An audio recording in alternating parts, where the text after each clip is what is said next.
Olá, olá, olá, frequentadores da Central do Entretenimento. Olá, olá, olá, hoje nós vamos falar de um belo filme. O nome dela é Branca de Neve. Vamos começar esse vídeo. Branca de Neve chegou aos cinemas, finalmente. O live action da princesa que deu origem a todo um universo de filmes aí dos estúdios Disney. Ela que aqui na Central é considerada a tataravó das princesas. Eita porra! Está aí finalmente com seu live action próprio. Depois de Cinderela, Aladdin, Tiago Jasmine, Bela e a Fera, Cinderela e muito mais, agora é a vez dela sim brilhar. E nesse vídeo de hoje, a Central do Entretenimento vai trazer aqui a opinião sincera aqui sobre o filme, além de falar um pouco sobre também as polêmicas que estão rodeando esse filme, porque o live action da Branca de Neve veio recheado de polêmicas que são muito melhores, assim, valem o sabor do veneno da maçã envenenada. Então, vem com a gente aqui nesse vídeo que, ó, tá maravilhoso!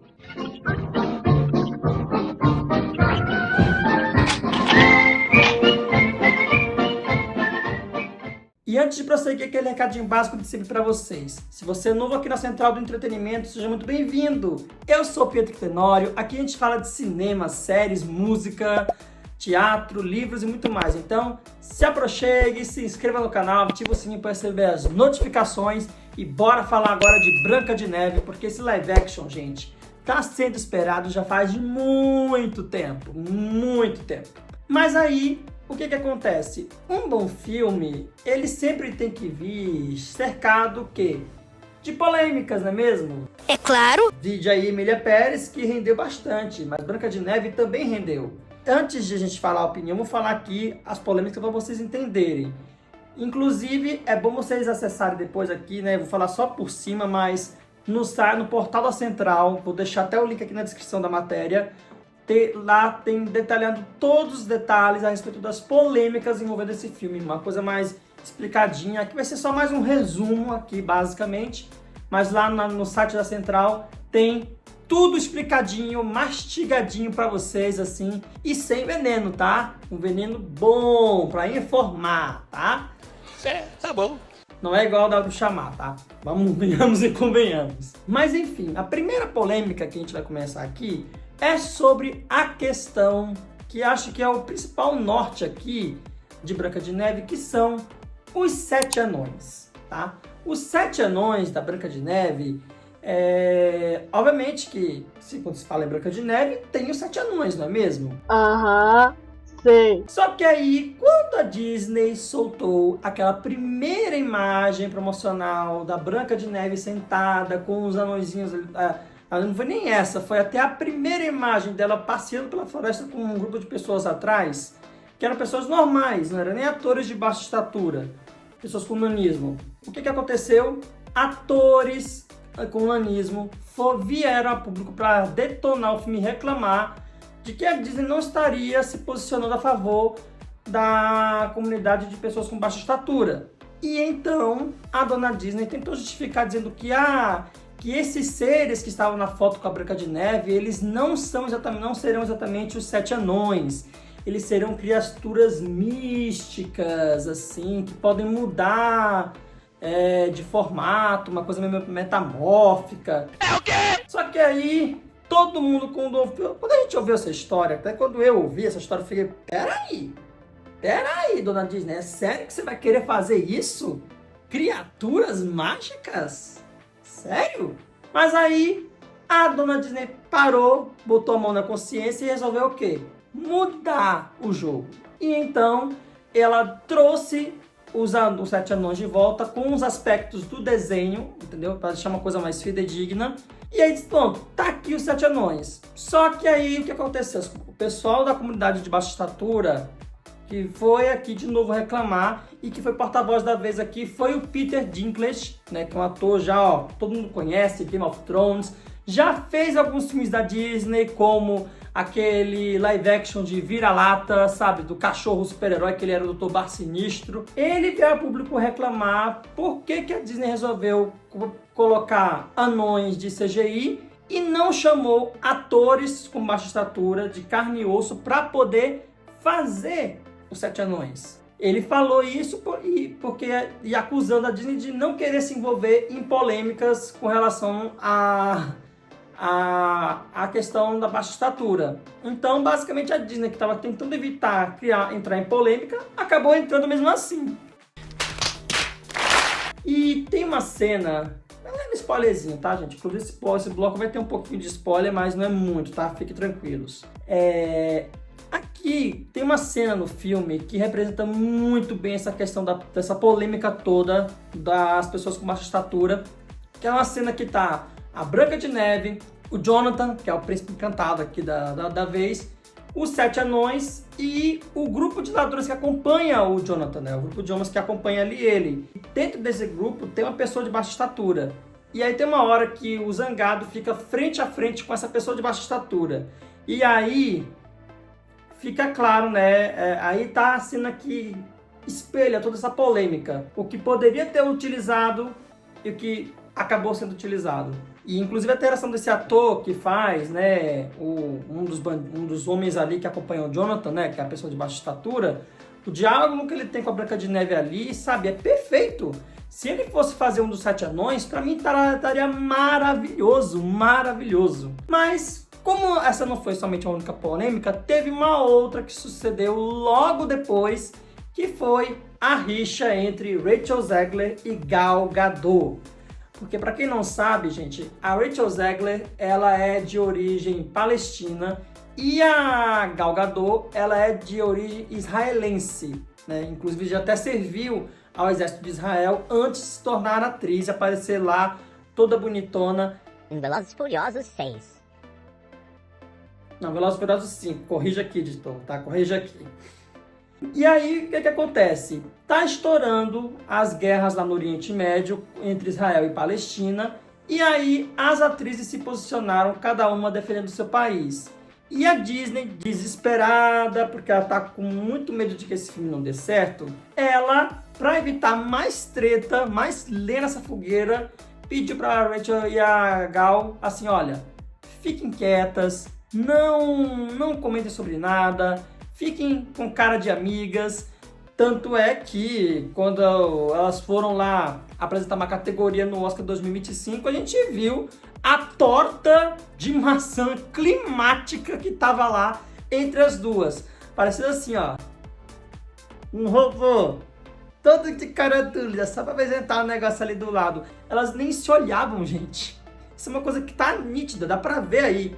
Com certeza. Um outro detalhe também, um outro reflexo dessa treta aí entre a Gal e a Rachel é justamente o quê? A press conference aí do filme. Porque no lançamento do filme lá em Los Angeles não veio quase que ninguém da imprensa, só um veículo ou outro que a Disney sabe ter inteira e total confiança. Então foi pra lá, cobriu o tapete vermelho, mas não rolou entrevista nem com a Rachel e nem com a Gal.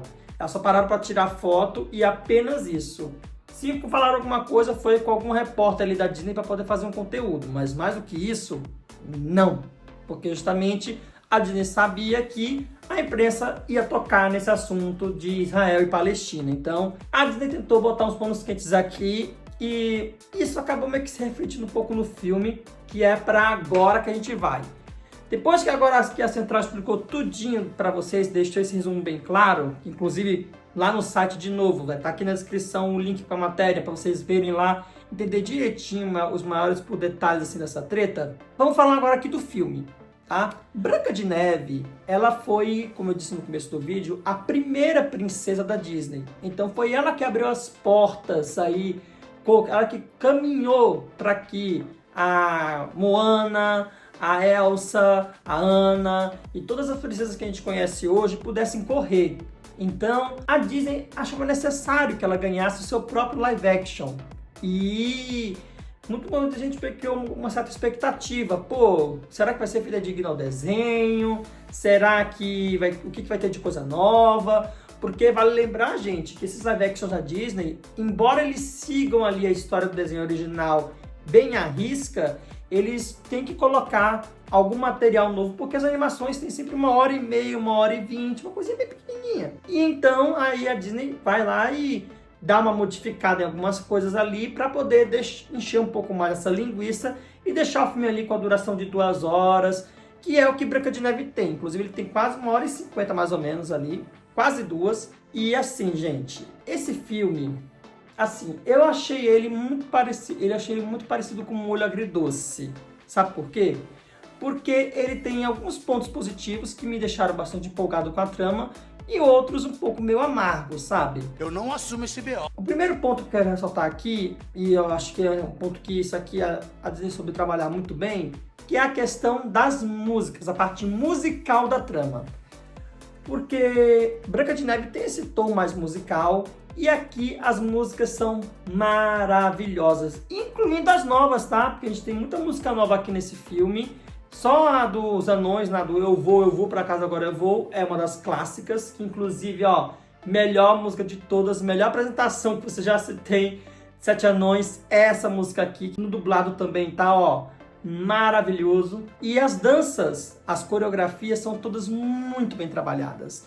O elenco conseguiu fazer uma performance muito boa, com exceção de Gal Gadot, que já vou chegar nela, tá? E então, um outro ponto positivo que também me fez gostar muito do filme, sabe, se destacou até, inclusive, é a questão dos arcos de alguns personagens, principalmente o Dengoso e a Princesa e a Branca de Neve com o Jonathan, ali o arco dos dois. E porque são arcos que, embora o Dengoso seja mais curto, o do Príncipe Encantado com a Branca de Neve é um arco que ele consegue trabalhar até melhor do que outros arcos ali na história. Então, o fato de... ele é um cara simples, ele não tem riquezas. Inclusive, uma coisa que eu achei maravilhosa aqui desse filme é que ele desconstrói essa roupagem, né, que a gente tem do príncipe. De ser aquele cara bonito, com o cabelo penteado para trás, maravilhoso, lindo, que vem no cavalo branco e que tem riquezas, é rico, é bondoso, é maravilhoso. Aqui com o Jonathan, eles fizeram o inverso, gente. Eles fizeram um príncipe que rouba para sobreviver, o típico Robin Hood. E eu achei isso maravilhoso. Esse príncipe aí, eu até entraria no lugar da Branca de Neve e ficaria com ele, viu? Porque esse daí é bom demais. E a relação que ele constrói com a Branca de Neve é muito boa. Embora a química do ator ali com a Rachel Zegler não é aquela coisa toda, não, tá? É uma coisa muito água com sal. Vamos falando aqui da Gal Gadot, que... Vamos lá. Ela, quando foi anunciada que ela ia ser a Rainha Má, eu fiquei, uau! De Mulher Maravilha pra Rainha Má da Branca de Neve? E, gente, ela entrega uma rainha deliciosamente má, perversa, debochada, sabe? Uma Odette Roitman brilhante. E vale destacar aqui, gente, que Branca de Neve, esse live action da Branca de Neve, está sendo lançado 10 dias antes aí da estreia de Vale Tudo, quase uma semana antes até, inclusive. Quase poucos dias antes da estreia de Vale Tudo. Então, assim, são duas obras muito icônicas, muito gigantes, que têm uma importância, uma relevância muito grande e que agora estão estreando uma perto da outra. Então, isso eu achei maravilhoso. Inclusive, essa estreia aqui do live action da Branca de Neve foi tão aguardada, tão esperada e tão temida que teve até filme nacional que estava marcado para estrear no mesmo dia e adiou em uma semana aí, que é para não bater de frente, para vocês verem como a Disney, ó, se cercou de todos os lados. Inclusive, o marketing desse live action da Branca de Neve tá assim, foi uma coisa surreal. Eu não tenho imagens aqui para poder mandar para vocês, mas no Rio de Janeiro a campanha estava fortíssima, mas até que Vale Tudo, gente. É mesmo, é? Para vocês terem uma ideia, toda a banca de jornal que você passava, você via o pôster da Branca de Neve ali. Era sempre lá, Gal Gadot e Rachel Zegler lá, posando para você ali na sua cara. Enquanto Vale Tudo tá mais com marketing mais em São Paulo. Mas também São Paulo é a cidade termômetro ali para medir a audiência, então o foco é mais ou menos lá. Mas assim, foi pesado, ou seja, a Disney investiu muito dinheiro, ela tá esperando uma abertura de bilheteria muito grande, e se não vier, a Disney vai ficar com um medo muito grande. Porque esse live action, gente, ele vem agora, vou falar agora aqui das partes um pouco mais, sabe, o amargo do filme, que é também aqui já começando falando de Gal Gadot, porque ao mesmo tempo que ela entrega aquela performance Odette Roitman, uma debochada maravilhosa de rainha, e o figurino tá espetacular, que é uma coisa que a gente vai entrar já nesse detalhe. Quando chega na parte musical, ela entrega um bom vozeirão, isso é uma coisa que a gente tem que deixar claro aqui, mas a dança tá um pouco meio travada, sabe? Ela faz uma coisa assim, mas é meio travada, meio limitada. Até porque a Gal Gadot, a gente nunca viu ela fazendo alguns musicais, cantando, dançando, sabe? Eu não vi a Gal Gadot fazendo outros projetos, a não ser que fosse só fazer aquela cara assim de marrenta e, sabe, entrar em ação. Chama a polícia, chama a polícia. Então, ficou faltando um pouco disso. Eu espero que se ela for querer investir nesse seu lado mais musical, que ela tenha aulas de dança, sabe? Se solte um pouco mais, porque se você comparar, por exemplo, com o Wicked, pô, o Jonathan Bailey, com aquela dança dele ali, é óbvio que aquilo já é técnica de dança. É uma pessoa que já está habituada a dançar. Já é um dançarino profissional. É mesmo? E a Gal Gadot aqui não aprimorou muito bem suas táticas de dança. Fez um workshop ali rapidinho e entregou isso daí. E agora indo para um outro ponto aqui, e aqui eu vou trazer uns spoilers aqui, então já põe aqui o aviso, tá, editor? Eu não gostei muito do jeito que se termina ali com a questão da Madrasta Ma, no caso, a questão da morte dela, do final dela. Porque na animação a gente sabe muito bem que a Madrasta Ma, no formato da bruxa velha lá que entrega a maçã envenenada para Branca de Neve, ela morre caindo de um penhasco, é uma cena muito pesada até para uma animação e muito bem feita por sinal.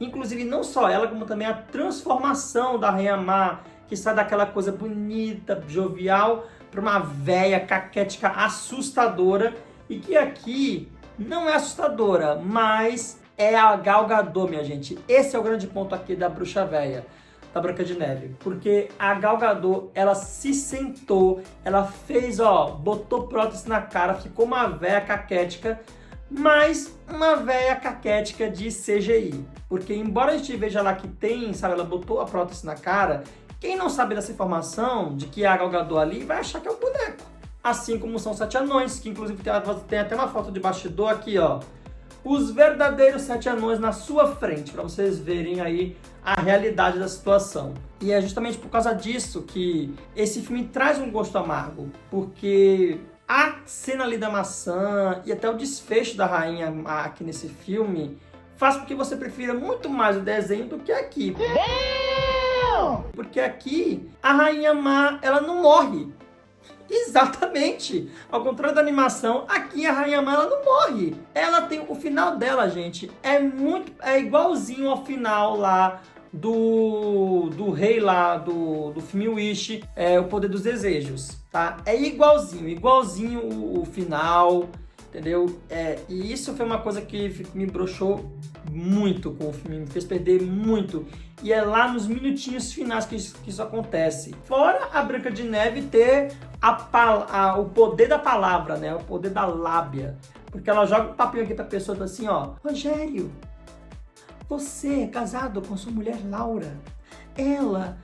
Você e ela coletavam frutas no inverno para poder fazer sobremesas maravilhosas para aquecer os nossos corações. Você tem que recuperar isso de você agora. Aí a pessoa sai do transe e vai. Meu Deus. Porque para quem não sabe, a Rainha Ma, ela pegou os melhores homens ali do vilarejo, jogou um feitiço neles que se tornaram cachorrinhos da Rainha Ma. Então, assim, quando a Branca de Neve joga essa lábia neles, eu fiquei, pô, peraí. Branca de Neve tem o poder da palavra, é isso, é? É aí que você começa a não conseguir, sabe, desligar o suficientemente bem a sua suspensão de descrença, tá?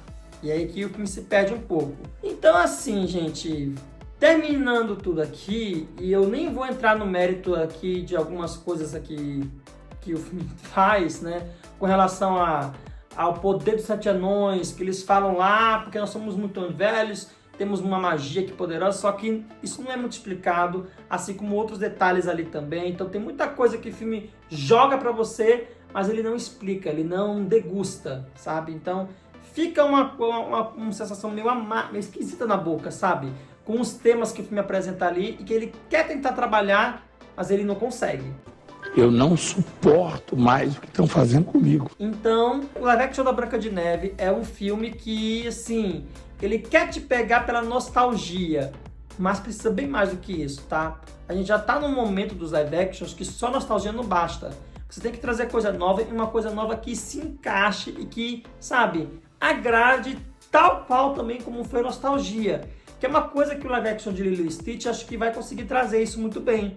Porque se a gente vê pelo trailer, eles jogaram muita coisa nova que deu uma mudada ali muito grande, uma mudada boa na história, que faz com que você fique com um gosto de tá interessante.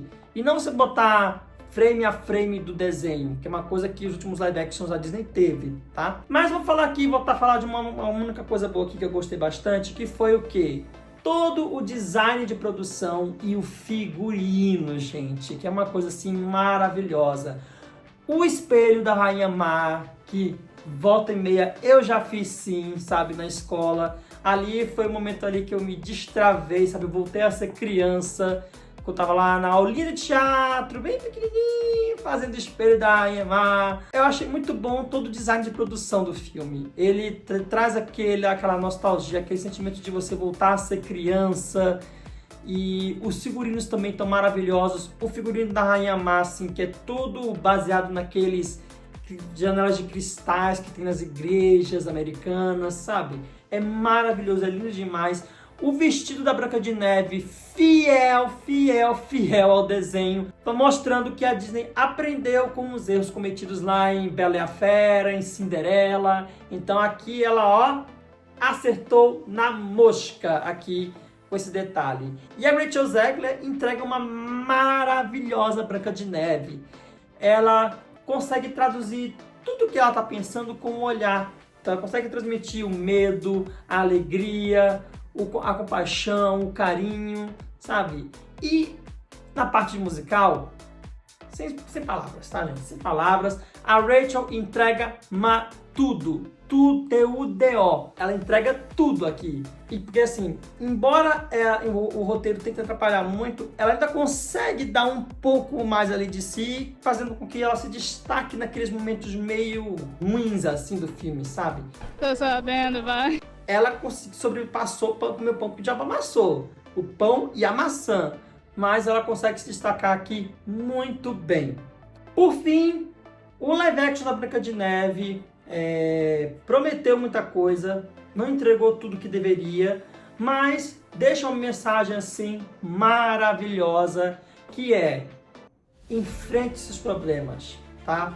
Não faça como Timão e Pumba. Não deixe os problemas pra lá, não fuja deles. Encare eles. Seja que nem um touro. Imagine que o problema é o pano vermelho, você é o touro. Você vai lá, corre, bate no peito e vai e encara o problema de frente.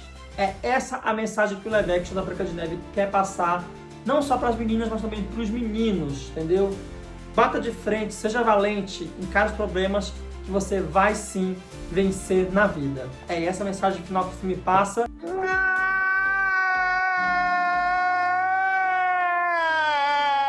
E no fim, eu saí da sessão de Branca de Neve, da sessão de estreia de Branca de Neve, com um sentimento meio que amargo. Principalmente pelo final da Rainha Má, que, embora o efeito visual seja muito bonito, mas, né, é meio triste. E eu não posso deixar de ressaltar aqui a direção do Mark Webb, que eu falei de tudo aqui, mal falei do moço. Mas assim, o Mark Webb, que foi o diretor ali dos espetaculares Homem-Aranha 1 e 2, ele consegue aqui trazer uma direção até bem competente. É verdade. E trazendo até alguns elementos de horror. Vejam só, terror na Branca de Neve? Temos sim. Porque para quem não se lembra, na animação original, ela tinha um certo toque de terror ali. A transformação da Bruxa Má na Véia Caquética, se aquilo ali não é terror, é o que então, gente? A mesma coisa ele conseguiu imprimir aqui, principalmente ali na hora da cena da floresta ali escura, antes da Branca de Neve encontrar os 7 anões. Tem uma tensão, um clima ali, até um medo até, que eu achei, nossa, fiquei impactado, fiquei até um pouco arrepiado. E principalmente quando eles dão um close na maçã envenenada, que aparece a caveirinha, aquela ali, é um momento, olha, assombrou-me bastante, viu, Disney? Continua investido assim, viu, que é assim que eu quero ver. Bom, gente, já falei tudo aqui e chegando aqui na última pergunta, se o filme entra ou não no projetor da Central do Entretenimento, que é o nosso selo de aprovação aqui, esse filme ele entra, mas pero não muito, sabe? Ele entra para poucas sessões, não entra muito. É um selo bem, mais ou menos, bem apagadinho, sabe? Que eu tô colocando aqui, porque esse filme, eu senti que tava faltando mais alguma coisa, sabe? Uma energia, um ar diferente. E ele não entregou, tá? Eu sinto muito. Mas o filme não é ruim não, viu, gente? Você vai se divertir, você vai cantar, você vai se mexer, você vai rir, entendeu? É um filme que vai te divertir. Mas você não vai ficar com ele marcado na cabeça. E na lista dos meus live actions favoritos da Disney, esse filme vai lá do meio pro final, tá? Não entra no top 3 não, tá? Mas agora, vamos esperar aí que Lilo e Stitch tá chegando. Esse sim eu tenho certeza que a Disney não vai me desapontar. Até porque o Stitch é uma marca muito poderosa, né? Eles sabem disso, então eles não vão azedar aqui com o principal produto deles. Inclusive na D23, o Stitch tinha um espaço só dele lá na loja oficial, então respeita o bichinho. É claro. E a Central agora quer saber de vocês aí do outro lado da tela. O que vocês acharam do live action de Branca de Neve? Vocês gostaram ou não gostaram? E sobre essa crítica, concordam com ela ou discordam? E aproveitando também, ó, se você é uma pessoa que chegou aqui de paraquedas na Central do Entretenimento, seja muito bem-vindo, tá? Então, ó, clica aqui, aproveita para assinar o canal, ativa o sininho, porque assim você vai amplificando, você chega aqui e vai se juntar aqui nessa comunidade maravilhosa de frequentadores que estão fazendo esse canal crescer. Então, ó, seja muito bem-vindo. Aqui nós não temos maçãs envenenadas, mas temos muito amor e muitos filmes para poder comentar aqui junto com vocês. E não só filmes, viu? Novelas, séries, tá? A gente tá entrando aqui nesse âmbito, vamos trazer um pouco de teatro também. Então, ó, fiquem aqui à vontade, porque a casa é de vocês, tá bom? É isso, gente. Um beijo. Muito obrigado por ficar aqui com a Central do Entretenimento. E é isso, gente. Até o próximo vídeo.